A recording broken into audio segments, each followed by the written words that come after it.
આજના વિષયમાં મિત્રો આપણે સાધુ સંતોનો મહિમા ગાવો છે. આગળના સાધુ સંતો પરમાત્મા માટે કેટલી પીડાયું સહન કરી છે. અને અત્યારનો માહોલ જો તો ઘણાને એમ લાગે છે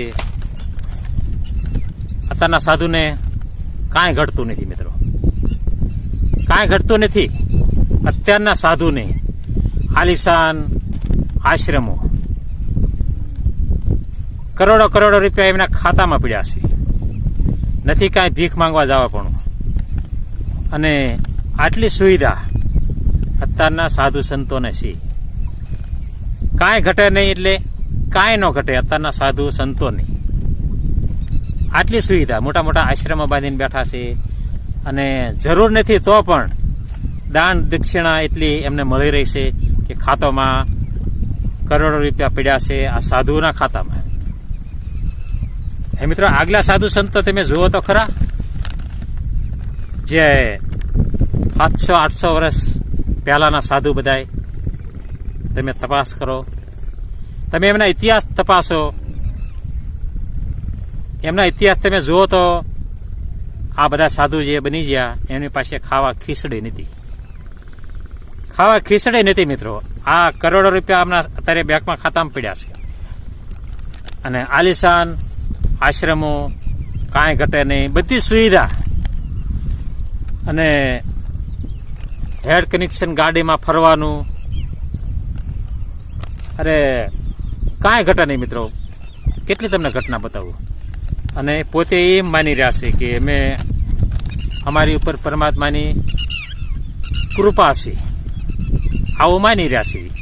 પરમાત્મા મળે કે ન મળે એ તો પરમાત્માને ખબર. બાકી સાધુ સંતોને કોઈ સુવિધાની જરૂર ન હોવી પડે. પહેલા તો પ્રથમ આ વાત છે મિત્રો. જુનાગઢની તલેટીમાં જોઈ જજો. જુનાગઢની તલેટી, ગિરનારની આપણી પરિક્રમમાં તમે ફરો ત્યારે જે સાધુ જીવન જીવી રહ્યા ને એવી રીતે જીવન જીવવું પડે સાધુઓને. કોઈ સુવા બેસવાનું ઠેકાણું નહીં, કોઈ રસોઈનું ઠેકાણું નહીં.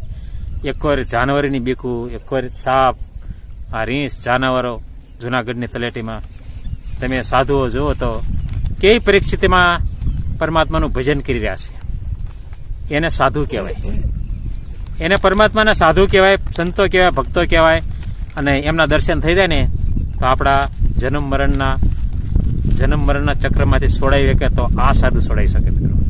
આવા સાધુ, એમના શરીર નિર્બળ શરીર, હાવ દેહ તમે જુઓ તો એમના સારું માથે સાંભળું નથી રહ્યું. આ એ પરિસ્થિતિ હોય ત્યારે એમ માનવાનું કે પરમાત્માની કૃપા મારી ઉપર વરસી રહી છે મિત્રો. જ્યારે સુખ હોય ત્યારે એવું ન માનવું કે પરમાત્માની કૃપા છે. આપણામાં જ્યારે દુઃખો આવે ને ત્યારે માનવાનું કે પરમાત્માની કૃપા સંપૂર્ણ કૃપા મારી પર પરમાત્માની છે. દુઃખ આવવું પડે. અને દરેક સાધુ સંતોએ દુઃખ માંગ્યું છે. દુઃખ માંગ્યું છે, કોઈ સુખ નથી માંગ્યું. દરેક સાધુ સંતોએ દુઃખ સિવાય કાંઈ માંગ્યું નથી કે અમને પહાડો જેવા દુઃખ તૂટી પડે. આ માતા કુંતામાનો ઇતિહાસ તમે જોઈ લો ને. 5 ભાઈઓ, દ્રૌપદી, માતા કુંતાએ પરમાત્મા પાસે શું માંગ્યું હતું? પરમાત્મા પાસે શું માંગ્યું હતું મિત્રો? જ્યારે ભગવાન શ્રી કૃષ્ણ ઘણો સમય રોકાણા અને હવે ઘણું રોકાયો કે ભાઈઓ માતા કુંતા હાજરમાં નતા, ત્યારે ભગવાન શ્રી કૃષ્ણ કહે છે કે ભાઈ હું જાઉં, ઘણું રોકાયો, યુદ્ધ પૂરું થઈ રહ્યું, તમને ગાદી મળી જઈ તો હવે હું દ્વારકા જાઉં. મારે એક રાજ્ય છે, મારે પણ દેખરેખ રાખવી પડે. દાઉદ ભૈયા છે, ક્યાં લગી ધ્યાન રાખીએ. એટલે હું જાઉં છું, મને રજા આપો. ત્યારે પરમાત્મા રથમાં બેસીને ચાલતા થયા અને અંદરથી કે મારી ફૂઈ ક્યાં છે, માતા કુંતા સંબંધમાં એમને ફઈ થતા હતા. તારે વિચાર કરે કે હું જાઉં છું ને એટલે કે એમને ગમતું નહીં હોય. કે એમને ગમતું નહીં હોય. એના કારણે ક્યાંક રાજ્યના ખોણામાં બેસીને રડતા હશે કે પરમાત્માને આવું, ભગવાન શ્રી કૃષ્ણને આવું કે ઠેક એમને મારે દુઃખી નથી કરવા. ભગવાન શ્રી કૃષ્ણ હાલતા થયા. જ્યાં હસ્તિનાપુરમાં ભાગોળમાં રથ આવ્યો ને ત્યાં રસ્તા પર એક ધોળા વસ્ત્ર પહેરીને મહિલા ઊભી હતી. મિત્રો, એ બીજી કોઈ મહિલા નહીં, માતા કુંતા હતા. અને જેમ નજીક રથ આવ્યો, ભગવાન શ્રી કૃષ્ણ ઓળખી જાય કે ફઈજી છે કે. રથ ચાલકને કીધું કે ભાઈ રથ ઊભો રાખ, મારા ફઈ છે કે, એમને મળી લઉં કે. ત્યારે રથ ઊભો રાખ્યો અને રથ ઉપરથી ભગવાને આમ એમનો પગ હેઠો મૂક્યો. ત્યાં માતા કુંતાએ દંડવત, ભગવાન શ્રી કૃષ્ણે દંડવત પ્રણામ કર્યા. અરે અરે ભાઈ, તમે શું કરો છો ક્યાં? હું તમને પ્રણામ કરું તો એ સારું લાગે? તમે મારા ફઈ છો, તમારાથી આમ ન કરાય. તમે મારા ફઈ છો, હું દંડવત પ્રણામ તમને કરું, તમે કરો એ શોભે નહીં. ત્યારે માતા કુંતા શું કહેશે કે કનૈયા, તને ઓળખી જઈશું, તને હું ઓળખી જઈશું. ભગવાનને એમ લાગ્યું, હસતા હસતા કહેશે કે ભાઈ એમ મને ઓળખી જશે કે તમે કાંઈ જશોદાના પુત્ર નથી, દેવકીના પુત્ર છો, એવું લાગ્યું હશે કદાચ. કે કનૈયા એમ નહીં, તને હું પૂર્ણ ઓળખી શકીશું કે તું કોણ છો એમ કે. ત્યારે શું ઓળખી જા મારું ભાઈ, તમે શું મને ઓળખી જશો કે? તું કે કોઈ દેવકીનો પુત્ર પણ નથી, કોઈ જશોદાનો પુત્ર નથી, તું આખા જગતનો પિતા છો કે. માતા કુંતાએ આવું કીધું. કેટલા ઓળખી જાય છે પરમાત્માને? તું કે આખા જગતનો પિતા છો, સાક્ષાત પરમાત્મા છો તું કે, હું તને ઓળખી જઈશ કે. તું કે જગતનો, આ જગતનો અધિપતિ છો કે, અમે તારા સંતાનો કેવી, તને દંડવત પ્રણામ ઈ નાતે મેં કર્યા છે. અને ભગવાન શ્રી કૃષ્ણ મલક મલક હસવા લાગ્યા કે ખરેખર મને ભાઈ ઓળખી તો જ્યાં છે. તો કે કુંતા, આજથી આપણા સંબંધ પણ બદલાઈ ગયા. અત્યાર લગી હું તમારો ભત્રીજો હતો અને તમે મારા ફોઈ હતા, અને અત્યારથી હું તમારો ભગવાન બની ગયો. અત્યારે કે હું તમારો ભગવાન બની ગયો અને તમે મારા ભક્ત બની ગયા. માંગો કુંતા કે શું આપું કે. ત્યારે મિત્રો આ પ્રસંગ એવો છે ને મિત્રો કે આપણું હૈવાસમાં ન રહે એવો પ્રસંગ છે આ, કે માતા કુંતાએ શું માંગ્યું. આ જગતનો અધિપતિ ક્યાં છે? કોઈ સામાન્ય કરોડપતિ નથી કહેતો કુંતાને. આ જગતનો અધિપતિ, એને પાસે શું કરતો, એની પાસે શું નથી. તો એવો કુંતાને કહેશે કે માંગો કુંતા કે આજથી હું તમારો ભક્ત બની ગયો, તમે મારા ભક્ત બની જાઓ, હું તમારો ભગવાન બની જાઉં. આજથી નાતા આપણા ફરી ગયા. માંગો કે શું જોઈ શકીએ? કુંતાએ કીધું કે હું માંગીશ મળશે કે.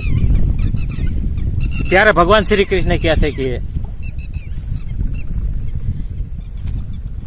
મિત્રો, ભગવાન શ્રી કૃષ્ણ એમ કહેશે કે આખું વિશ્વ મારું છે કે, મારી પાસે શું નથી કે, માંગો કે. એ તો મને ખબર છે કે આખું વિશ્વ તારું છે કે, પણ હું એવું એક માંગુ છું કે તું આપીશ મને કે, તમે માંગો તો ખરા કે. ત્યારે મિત્રો સાધુ સંતોએ કઈ પરમાત્મા પાસે કઈ માંગ્યું જ નથી. અને માતા કુંતાએ એવું માંગ્યું કે મારી પર દુઃખના ડુંગર તૂટી પડે, મારી પર દુઃખના ડુંગર તૂટી પડે કે, એટલે મને પહાડો જેવા દુઃખ આપ. મિત્રો સાધુ સંતોએ આવું માંગ્યું છે, માતા કુંતાએ આવું માંગ્યું. ત્યારે આ જગતનો અધિપતિ, એની આંખમાંથી મિત્રો આંસુની ધાર થઈ કે હા કુંતા શું માંગે તું કે, આટલા સમય તે દુઃખો ઓછા ભોગવ્યા છે કે, તે શું આવું માંગ્યું કે. મેં વિચાર કરીને માંગ્યું છે કે માતા જે એના પુત્રો ઉભા છે 5 પાંડ્યો, યુધિષ્ઠિર એમ કહે છે કે હા આમાં તમે શું માંગો છો, આટલા દુઃખો આપણે ભોગવ્યા એ શું ઓછા છે કે. દીકરા કે મેં વિચાર કરીને માંગ્યું છે કે જ્યારે આપણા જીવનમાં સુખો આવે ને ત્યારે પરમાત્મા આપણેથી વિખૂટા પડી જાય છે. મારે વિખૂટા નથી પડવા દેવા, મારે કાયમિક માટે પરમાત્માને સાથે રાખવા છે. એના કારણે હું દુઃખ નથી માંગી રહી, પરમાત્માને જ માંગી રહી છું. મારા સાક્ષાત પરમાત્મા જોઈ છે. એટલે હું કોઈ દુઃખ નથી માંગતી, હું કોઈ દુઃખવાદી નથી. મારે સદાય મારા પરમાત્માને સાથે રાખવા છે. પરમાત્મા હોય તો દુઃખ ક્યાં લાગે છે? માતા કુંતાએ મિત્રો આવું માંગ્યું. કોઈ સાધુ સંતોએ મિત્રો સુખ સંપત્તિ સાહેબે નથી માંગી, પરમાત્માને જ માંગ્યા છે. એવું માંગ્યું છે કે આ જન્મ તો શું, જન્મ લગી પરમાત્મા ભૂલાય ન જાય. આવું મિત્રો માંગો પરમાત્મા પાસે, આવો માંગો. કુંતામાએ આવું માંગ્યું મિત્રો. આવી મિત્ર આ સાધુ સંતો મિત્રો પરમાત્મા 5 પાંડવ સાથે આખું એમના જીવન વિતાય, ત્યાં લગી પરમાત્મા એમની સાથે રહ્યા. અને આવા પરમાત્મા એમને મિત્રો જન્મ લગી ભૂલી ન જવાય. આટલી પ્રાર્થના કરો પરમાત્મા લગી કે કદાચ આ જન્મમાં યાદ રહે અને પછી આગલા જન્મમાં તમે ભૂલાઈ ન જાવ, એટલી કૃપા કરજે પરમાત્મા. આ પરમાત્માને આટલી વિનંતી કરાય મિત્રો.